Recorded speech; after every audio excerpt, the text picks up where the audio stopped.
नमस्कार दोस्तों, आइए जानते हैं आज मध्य प्रदेश की बड़ी खबरें। आज की पहली खबर है कि भोपाल में अब बिना परमिशन पेड़ काटा तो जाएंगे जेल। भोपाल में अब कहीं भी बिना परमिशन के पेड़ काटा तो जेल जाना पड़ सकता है। एनजीटी नेशनल ग्रीन ट्रिब्यूनल के आदेश के बाद नगर निगम भी सख्त हुआ है। निगम कमिश्नर संस्कृति जैन ने पेड़ कटाने अनुमति की शाखा खुद अपने हाथों में ली है। वे ही अनुमति जारी करेंगी। इधर कमिश्नर जैन ने कोलार रोड पर सीएम इंफ्रा में लापरवाही बरतने पर 2 इंजीनियरों को सस्पेंड कर दिया।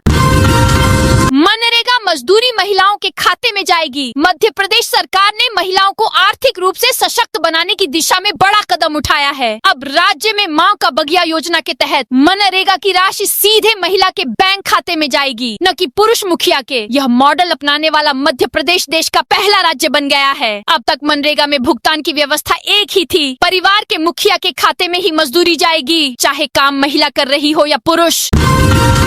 उमरिया में 1 दिसंबर से धान खरीदी। उमरिया जिले में 1 दिसंबर से धान खरीदी शुरू हो जाएगी। इसके लिए जिला प्रशासन ने तैयारियां पूरी कर ली हैं। जिले के 37 धान खरीदी केंद्रों पर उपार्जन किया जाएगा, जिसके लिए अब तक 342 किसानों ने अपने स्लॉट बुक कर लिए हैं। इस साल जिले में 60,000 हेक्टेयर क्षेत्र में धान की फसल बोई गई थी। बड़ी संख्या में किसान धान की खेती करते हैं, जिसके चलते खरीदी केंद्रों पर सुचारू व्यवस्था बनाए रखना महत्वपूर्ण है। 10 करोड़ होंगे खर्च। महाकाल नगरी में दौड़ेंगी 100 ई बसें। धार्मिक पर्यटन नगरी उज्जैन यात्रियों को ई बस की सुविधा देने की तैयारी है। इसके लिए सुविधा युक्त ई बस डिपो का निर्माण होगा, जहां एक समय में 100 ई बस पार्क हो सकेंगी और सर्विसिंग व चार्जिंग की सुविधा भी रहेगी। 10 करोड़ से अधिक के प्रोजेक्ट के लिए 2 कंपनियों ने रुचि दिखाई है। हालांकि तकनीकी कमी के बाद एक ही कंपनी की निविदा शेष है, जिसे निर्णय के लिए निविदा समिति को भेजा है। गौहरगंज रेप कांड, आरोपी सलमान का शॉर्ट एनकाउंटर। रायसेन से बड़ी खबर सामने आई है। गौहरगंज रेप कांड के मुख्य आरोपी सलमान के साथ पुलिस ने शॉर्ट एनकाउंटर किया है। 6 दिन की तलाश के बाद पुलिस ने सलमान को भोपाल के गांधीनगर इलाके से गिरफ्तार कर लिया। आरोपी को एक चाय की दुकान से पकड़ा गया और फिर जरूरी कार्रवाई के लिए गौहरगंज पुलिस को सौंप दिया गया। आरोपी को थाने ले जाते समय भोजपुर इलाके के पास कीरत नगर में पुलिस की गाड़ी अचानक पंक्चर हो गई। टायर बदलते समय सलमान ने मौके का फायदा उठाया और भागने की कोशिश की। 1 जनवरी से कर्मचारियों की छुट्टियों में बड़ा बदलाव होने जा रहा है। इसके लिए वित्त विभाग की तरफ से मध्य प्रदेश सिविल सेवा अवकाश नियम 2025 का नोटिफिकेशन जारी कर दिया है, जो कि 1 जनवरी 2026 से प्रभावी होगा। यानी लगभग 35 दिनों बाद अवकाश व्यवस्था में बदलाव देखने को मिलेगा। मंदसौर में हिंदू महिला के साथ मिले युवक की पिटाई। मंदसौर जिले के सीतामऊ में एक युवक की हिंदू संगठन से जुड़े कुछ कार्यकर्ताओं ने पिटाई की। युवक शहर के होटलों में एक ही आईडी से बार-बार कमरा लेने की कोशिश कर रहा था। कार्यकर्ताओं ने उसे संदिग्ध मानकर रोका, मारपीट की और बाद में पुलिस के हवाले कर दिया। घटना बुधवार शाम की है, जिसका वीडियो शुक्रवार सुबह सामने आया। युवक राजस्थान के डग क्षेत्र का निवासी बताया गया है। वह एक 35 वर्षीय हिंदू महिला के साथ सीतामऊ पहुंचा था। दोनों झालावाड़ जिले के डग क्षेत्र के ही रहने वाले 35 वर्षीय हिंदू महिला के साथ सीतामऊ पहुंचा था। दोनों झालावाड़ जिले के डग क्षेत्र के ही रहने वाले हैं। 100% SIR करने वाला MP का पहला जिला अशोकनगर। SIR में प्रदेश के अन्य जिलों से शुरुआती दौर से ही आगे चल रहे अशोकनगर जिले ने 100% SIR का कार्य तय समय से 7 दिन पहले पूरा कर लिया है। कलेक्टर और जिला निर्वाचन अधिकारी अशोकनगर आदित्य सिंह और उनकी टीम को इस प्रयास पर मुख्य निर्वाचन पदाधिकारी ने बधाई दी है। उधर प्रदेश में 44% गणना पत्रकों का डिजिटलाइजेशन पूरा हो चुका है। इनमें से 13 जिलों ने 90% टारगेट अचीव कर लिया है।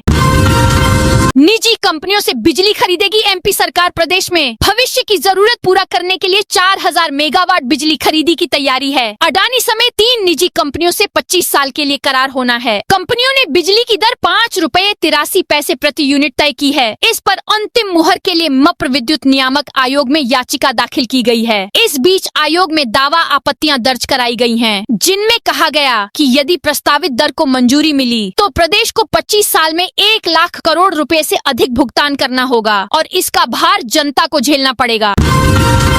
1 दिसंबर तक वेतन बढ़ाकर 15,000 नहीं किया तो काम बंद हड़ताल करेंगे। घटिया एलपीजी बॉटलिंग प्लांट से जुड़े ट्रक चालकों ने चेतावनी दी कि यदि वेतन 1 दिसंबर तक 8,000 से बढ़ाकर 15,000 रुपए नहीं किया तो वे काम बंद हड़ताल पर जाएंगे। इस आशय का चेतावनी पत्र Mahakal LPG gas driver association Nazarpur से जुड़े चालकों ने घटिया के एसडीएम व प्लांट संचालनकर्ताओं को दिया है। इसमें इन्होंने लिखा कि उन्हें हर बार वेतन बढ़ाए जाने का आश्वासन दिया जाता रहा है, लेकिन वेतन नहीं बढ़ाया जा रहा है। 8,000 रुपए में घर चलाना मुश्किल रहता है। 3 लाख से अधिक किसानों की बल्ले बल्ले। मध्य प्रदेश के मुख्यमंत्री मोहन यादव गुरुवार को श्योपुर जिले में स्थित बड़बूदा में आयोजित राज्य स्तरीय कार्यक्रम में हिस्सा लेने पहुंचे। यहां पर उन्होंने सिंगल क्लिक के माध्यम से 30,51,000 प्रभावित किसानों के खाते में 238 करोड़ 78 लाख रुपए मुआवजा राशि ट्रांसफर की। श्योपुर, हरदा, विदिशा, नर्मदापुरम, धार और खंडवा जिलों के 2,148 ग्रामों के किसानों को राहत पैकेज मिला है। मुआवजे का सबसे बड़ा हिस्सा श्योपुर के हिस्से में गया है। एमपी में कक्षा 3री से 8वीं तक की अर्धवार्षिक परीक्षा अब 8 दिसंबर से दमोह जिले में एसआईआर कार्य में शिक्षकों की ड्यूटी लगाई गई है। ऐसे में प्रशासन ने कक्षा 3 से 8वीं तक होने वाली परीक्षा की तारीख बढ़ा दी है। यह परीक्षाएं अब 15 दिन बाद शुरू होंगी। इससे छात्रों को राहत मिली है। इन परीक्षाओं को लेकर शिक्षा विभाग ने नया टाइम टेबल जारी कर दिया है। जिले के शासकीय और निजी स्कूलों में 24 नवम्बर से होने वाली अर्ध वार्षिक परीक्षा अब 15 दिन बाद 8 दिसंबर से शुरू होगी। तब तक एसआईआर का पहला चरण भी खत्म हो जाएगा। एमपी में बनेगा 99 किलोमीटर लंबा 4 लेन। मध्य प्रदेश और उत्तर प्रदेश को जोड़ने वाले भोपाल लखनऊ इकोनॉमिक कॉरिडोर के सागर कानपुर 4 लेन वाले हिस्से में सड़क निर्माण कार्य तेजी से चल रहा है, जो कि औद्योगिक, पर्यटन और निवेश को नई गति प्रदान करेगा। इस सड़क का काम 4 चरणों में पूरा किया जाना है। दरअसल NHAI के द्वारा छतरपुर जिले में तीसरे और चौथे चरण में चौका गांव से कैमाहा चेक पोस्ट तक करीब 98 किलोमीटर लंबे 4 लेन निर्माण का काम शुरू कर दिया गया है। जिन जगहों पर भूमि अधिग्रहण और मुआवजे काम वितरण हो चुका है, वहां पर चौड़ीकरण का काम तेजी से किया जा रहा है। 5,000 शिक्षकों की नौकरी पर मंडरा रहा खतरा। बच्चों की परीक्षा लेने वाले शिक्षकों को भी अब परीक्षा देनी होगी और अगर इसमें फेल हुए तो उन्हें नौकरी से हाथ धोना होगा। दरअसल प्रदेश में 5,000 शिक्षकों की नौकरी पर खतरा मंडरा रहा है।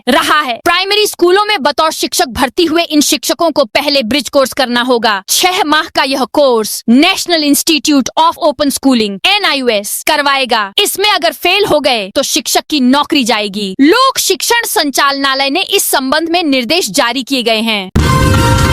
ब्राह्मण संगठन ने दिया 7 दिन का अल्टीमेटम अजैक्स के प्रांतीय अधिवेशन में। आईएएस संतोष वर्मा द्वारा ब्राह्मणों पर की गई टिप्पणी के विरोध में गुरुवार को झाबुआ में परशुराम सेना ने प्रदर्शन किया। इस दौरान मुख्यमंत्री के नाम तहसीलदार को ज्ञापन सौंपकर कठोर कार्रवाई की मांग की गई।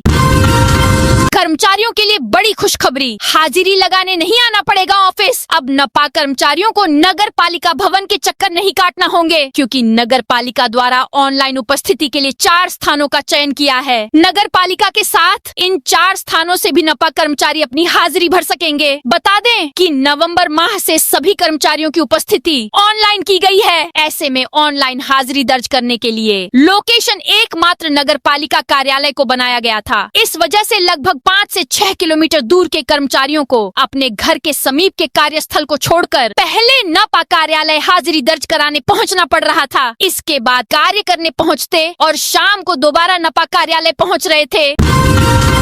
एमपी में अधूरी रह गईं मास्टर प्लान की ये 10 सड़कें। एमपी के भोपाल शहर में मास्टर प्लान के साथ शहर की सड़कों की चौड़ाई भी घटा दी गई है। 2005 के प्लान में 60 मीटर चौड़ाई वाली सड़कें प्रस्तावित की गई थीं, लेकिन शहर 24 से 30 मीटर चौड़ाई की सड़कों में ही सिमट कर रह गया, जबकि शहर के विस्तार और मुख्य क्षेत्रों को जोड़ने के लिए कई प्रमुख कॉरिडोर प्रस्तावित किए, जिन्हें नहीं बना पाए। बैरसिया और विदिशा सड़क के समानांतर वैकल्पिक सड़कों का प्रस्ताव भी शामिल था, ताकि मौजूदा मार्गों पर यातायात का दबाव कम किया जा सके।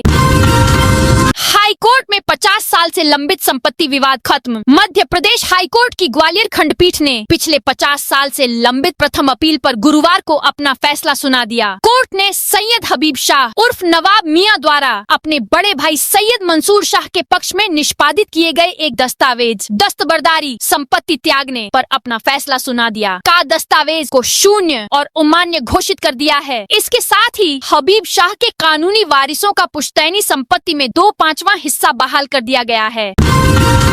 आरएसएस ने एमपी के 5 जिलों के 34 नगरों में युवा संगम आयोजित। दुनिया में इन दिनों जनरेशन जूमर्स यानी जेएनजी को लेकर बहस छिड़ी है। जेएनजी वर्ग की पहचान आंदोलन करने के रूप में हो चुकी है। नेपाल में सरकार का तख्ता पलट में जेएनजी की अहम भूमिका थी। हाल ही में पूर्व सीएम दिग्विजय सिंह ने इंदौर में कहा था कि लोकतंत्र को बचाने के लिए जेएनजी को ही आगे आना पड़ेगा, लेकिन इन सबसे अलग राष्ट्रीय स्वयंसेवक संघ आरएसएस इन दिनों युवाओं को लेकर खास काम कर रहा है। एमपी के बड़े मेडिकल कॉलेज में ईडी का छापा। मध्य प्रदेश की आर्थिक राजधानी इंदौर में इंडेक्स ग्रुप के मेडिकल कॉलेज और हॉस्पिटल पर ईडी के द्वारा छापेमार कार्रवाई की है, जिसके बाद हड़कंप मच गया। हालांकि इसके पहले इंडेक्स मेडिकल कॉलेज पर जुलाई में सीबीआई की टीम ने छापा मारा था। मध्य प्रदेश, आंध्र प्रदेश, तेलंगाना, महाराष्ट्र, छत्तीसगढ़, गुजरात, राजस्थान, बिहार, उत्तर प्रदेश और दिल्ली में छापेमार कार्रवाई की जा रही है। मऊगंज में ऑडियो लीक के बाद सब इंजीनियर बर्खास्त। मऊगंज में न्यायालयों और वरिष्ठ अधिकारियों पर आपत्तिजनक टिप्पणियों से जुड़ा ऑडियो सामने आया था। इस पर प्रशासन ने सख्त कार्रवाई करते हुए जनपद शिक्षा केंद्र नई गढ़ी के संविदा सब इंजीनियर प्रवीण कुमार पांडे की सेवाएं तत्काल प्रभाव से समाप्त कर दी हैं। ग्रामीण यांत्रिकी सेवा के एग्जीक्यूटिव इंजीनियर एस.बी. रावत पर भी कड़ी कार्रवाई की तैयारी की जा रही है। सांसद शंकर लालवानी के बेटे को बैंक का नोटिस। सांसद शंकर लालवानी के लड़के से कर्जा वसूली के लिए बैंक लगातार तकादा कर रही है। सांसद के घर जाते हैं तो भैया नहीं हैं कहकर गार्ड लौटा देता है। सांसद ने बैंक वालों को कहा कि भैया नहीं हैं तो भैया नहीं हैं कहकर गार्ड लौटा देना से कहा था कि बात करता हूँ, लेकिन कुछ नहीं हुआ। लालवानी के लड़के मीत लालवानी निवासी 3 साकेत मनीषपुरी लालवानी कंपाउंड ने एचडीएफसी बैंक से 2014 में 2 लाख रुपए क्रेडिट कार्ड पर लोन लिया था। बराबर किश्तें भर रहा था। बैंक लेन देन भी ठीक था। गुरुग्राम के कुत्तों की नसबंदी करेगी जबलपुर की सोसाइटी। गुरुग्राम में आवारा कुत्तों की संख्या को कंट्रोल करने के लिए नगर निगम ने जबलपुर मध्य प्रदेश की एक सोसाइटी को कॉन्ट्रैक्ट दिया है। एनिमल बर्थ कंट्रोल एबीसी कार्यक्रम के तहत नसबंदी एवं मास वैक्सीनेशन के लिए शुरू किए अभियान के तहत 2 वर्ष तक यह मां बगलामुखी सेवा समिति को यह काम सौंपा गया है। जबलपुर नगर निगम का ई पोर्टल 1 सप्ताह से ठप। जबलपुर नगर निगम का ई पोर्टल पिछले 1 सप्ताह से बंद होने के कारण मकान दुकान का नक्शा, अन्य कार्यों के लिए नो ड्यू सर्टिफिकेट जारी करने, जियो टैगिंग, नामांतरण और रसीदों में सुधार सहित अन्य कई काम अटक गए हैं। वहीं निगम के ज्यादातर कर्मचारियों की ड्यूटी एसआईआर में लगी होने के कारण निगम मुख्यालय में कर्मचारी भी कम आ रहे हैं।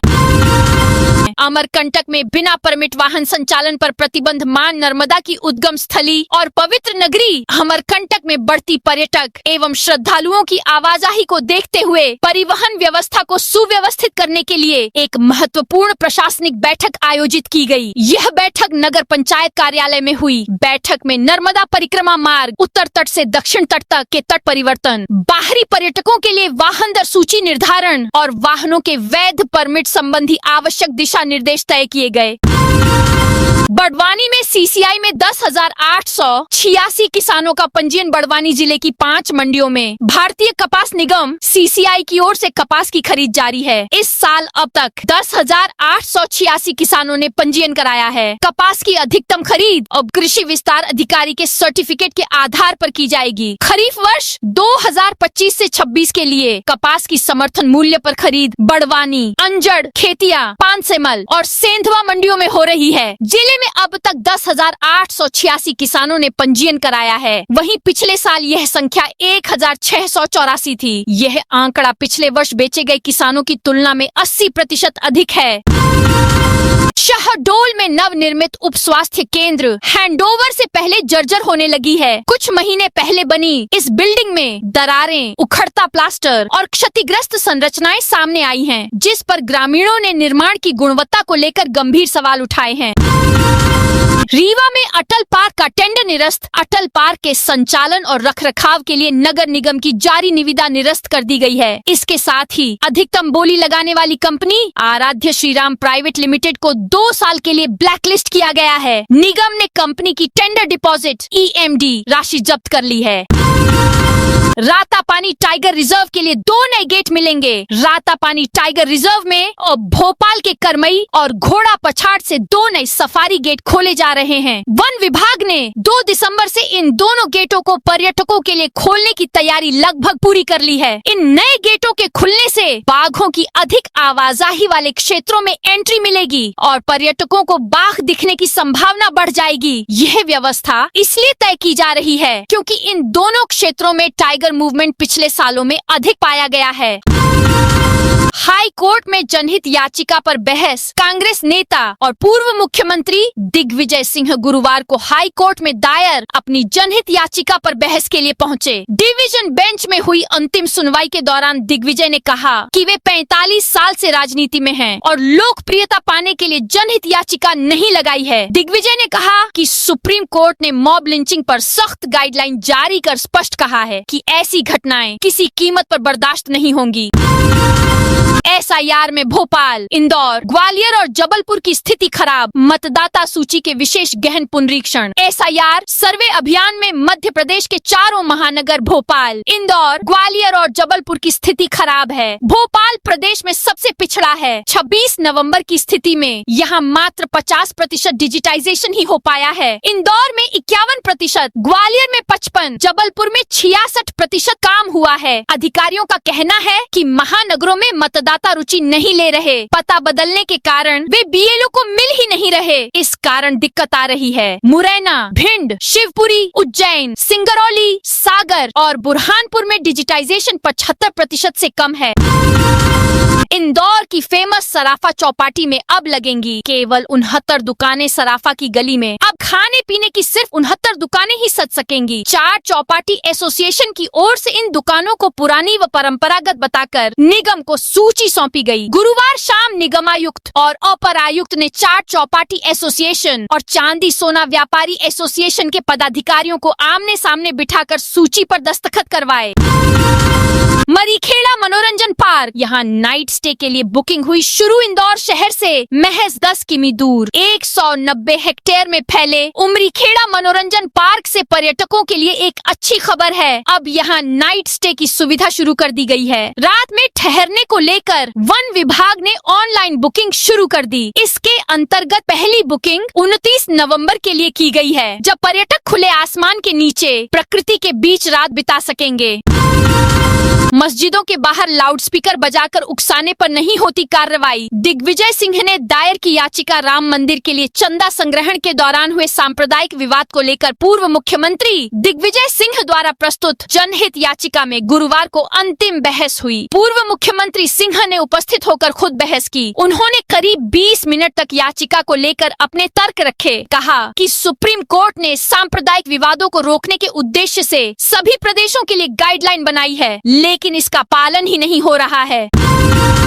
नाना खेड़ी वितरण केंद्र पर पहुंचे कलेक्टर। गुना में खाद के लिए हुई महिला किसान की मौत के बाद केंद्रों पर अफरा तफरी मची थी। किसानों की लंबी कतारों और जद्दोजहद के बीच शुक्रवार सुबह कलेक्टर किशोर कन्याल ने स्वयं मोर्चा संभाला। उन्होंने माइक लेकर व्यवस्था संभाली और किसानों को आश्वस्त किया कि खाद पर्याप्त है और सभी को मिलेगी। इस दौरान कलेक्टर ने प्रत्येक किसान को 10-10 बोरी खाद देने की घोषणा की।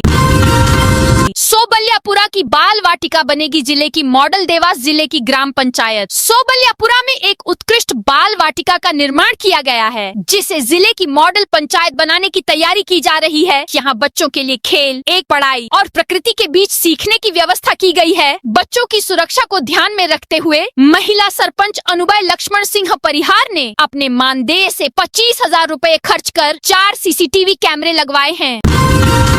खजूरी छात्रावास में अव्यवस्थाओं की शिकायत। सीधी जिले के खजूरी स्थित शासकीय 100 सीटर बालक छात्रावास में अव्यवस्थाओं और अधीक्षक की कार्यशैली को लेकर गंभीर शिकायतें सामने आई हैं। बच्चों और ग्रामीणों ने जिला शिक्षा अधिकारी डीओ पवन सिंह से लिखित शिकायत की है। शिकायत दर्ज होने के बाद डीओ ने मामले की जांच के लिए एक टीम गठित करने के निर्देश दिए हैं। छात्रों के अनुसार छात्रावास अधीक्षक शशिकांत पांडे सप्ताह में केवल एक दिन ही छात्रावास में रुकते हैं। नियमानुसार अधीक्षक को छात्रों के साथ ही निवास करना अनिवार्य है। सागर में 15 दिन से सीसीटीवी की रिकॉर्डिंग बंद। सागर शहर में लगे स्मार्ट सिटी के सीसीटीवी कैमरों की रिकॉर्डिंग बंद है। इसका खुलासा तब हुआ जब एक महिला का पर्स ऑटो में चोरी हो गया। महिला जब फुटेज देखने कंट्रोल रूम पहुंची तो पता चला कि कैमरे तो चालू हैं, लेकिन सर्वर खराब होने से रिकॉर्डिंग नहीं हो रही। एमपी में 60,000 रुपए रिश्वत मांग रहा था बाबू। मध्य प्रदेश में रिश्वतखोर अधिकारी कर्मचारियों पर कार्रवाई का सिलसिला लगातार जारी है। लगभग हर दूसरे दिन कहीं न कहीं लोकायुक्त और ईओडब्ल्यू आर्थिक अन्वेषण ब्यूरो रिश्वतखोर अधिकारी कर्मचारियों को रिश्वत लेते हुए रंगे हाथों पकड़ रही है, लेकिन इसके बावजूद रिश्वतखोर बाज आते नजर नहीं आ रहे हैं। ताजा मामला मध्य प्रदेश के जबलपुर का है, जहां सीएमएचओ ऑफिस में पदस्थ बाबू को ईओडब्ल्यू की टीम ने रिश्वत लेते हुए रंगे हाथों पकड़ा है। बिना नंबर प्लेट वाली गाड़ियों की अब खैर नहीं। पुलिस कंट्रोल रूम में बुधवार को चंबल रेंज पुलिस उप महानिरीक्षक सुनील कुमार जैन ने दतिया जिले की वार्षिक अपराध समीक्षा बैठक आयोजित की। बैठक में पिछले 3 वर्षों में विभिन्न थानों में दर्ज गंभीर अपराधों, लंबित मामलों, न्यायालयीन प्रकरणों और प्रतिबंधात्मक कार्रवाई की विभागवार समीक्षा की गई। एमपी के 7 शहरों में AQI दे रहा खतरे का अलर्ट। मध्य प्रदेश की राजधानी भोपाल समेत प्रदेश के 7 बड़े शहरों की हवा अब और जहरीली नहीं होने दी जाएगी। बढ़ते वायु प्रदूषण से चिंतित प्रशासन ने कमर कस ली है। मुख्य सचिव अनुराग जैन ने नेशनल क्लीन एयर प्रोग्राम की राज्य स्तरीय स्टीयरिंग कमेटी की अहम बैठक ली। इसमें सभी संबंधित विभागों के वरिष्ठ अधिकारी मौजूद रहे। बैठक में साफ निर्देश दिए गए कि भोपाल, इंदौर, ग्वालियर, जबलपुर, देवास, उज्जैन और सिंगरौली इन 7 शहरों में वायु गुणवत्ता सूचकांक यानी AQI को 100 से नीचे लाना है। मऊगंज में ऑडियो लीक के बाद सब इंजीनियर बर्खास्त। मऊगंज में न्यायालयों और वरिष्ठ अधिकारियों पर आपत्तिजनक टिप्पणियों से जुड़ा ऑडियो सामने आया था। इस पर प्रशासन ने सख्त कार्रवाई करते हुए जनपद शिक्षा केंद्र नईगढ़ी के संविदा सब इंजीनियर प्रवीण कुमार पांडे की सेवाएं तत्काल प्रभाव से समाप्त कर दी हैं। ग्रामीण यांत्रिकी सेवा के एग्जीक्यूटिव इंजीनियर SB रावत पर भी कड़ी कार्रवाई की तैयारी की जा रही है। तो दोस्तों, ये थी आज मध्य प्रदेश की बड़ी खबरें। आप इस वीडियो को कौन से जिले से देख रहे हैं, उस जिले का नाम जरूर बताइए।